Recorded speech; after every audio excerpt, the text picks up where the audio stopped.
Hi, Dr. Lyons. This may seem strange, but I really want to know the answer to this. I've heard stories and even saw in movies where Satan or one of his demons offers you this great deal. They will give you your heart's desires, wealth, power, fame, in this life. In exchange, you sell them your soul. Can that really happen?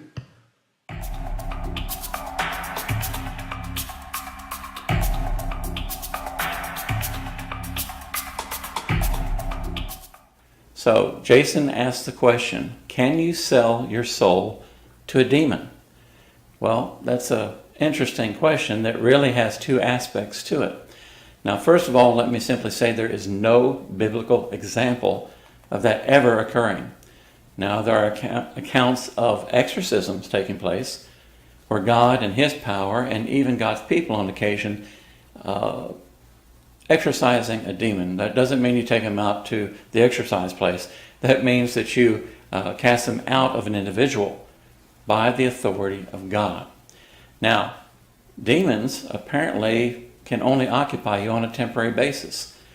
And so this is where I start to say that it's a question of two cases going on here. To a lost person, a demon can possess the individual. Now, they can be exorcised out. And in that moment that the demon is out, that is the optimum time to reach that person for Jesus Christ.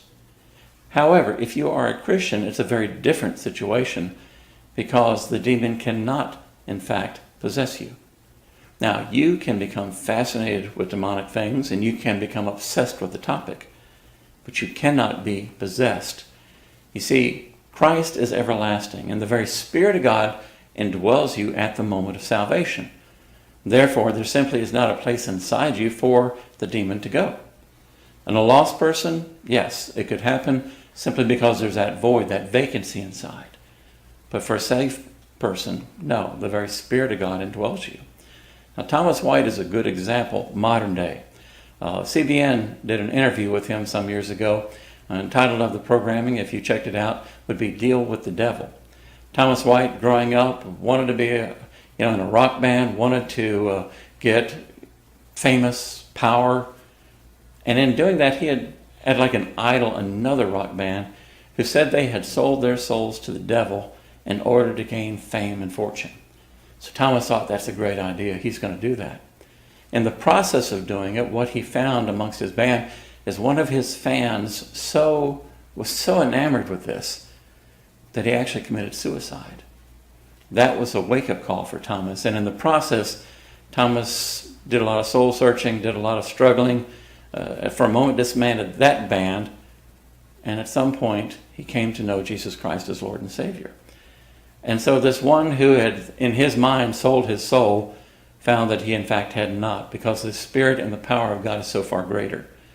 And once he became saved, the great irony is this same man, his home is secure, his family is strong, and years later, is he still playing music? Yes. He's leading a group of youth, and he's got a praise band working to the glory of God. So we need to realize that even if we think we can sell our souls, we get that false impression that somehow we think we're in power. The reality is not. The devil is a liar. That's what he does for a living.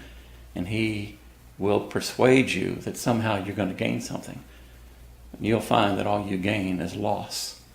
So, of course, I want to also remind you, if you have a question, I would encourage you to shoot a short video of your question and post it up there on YouTube and send us a link where we can find it and we can answer that question as well.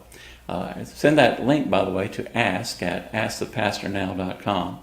That's ask@askthepastornow.com. So remember, through Christ you can succeed even when others say you can't. Thank you.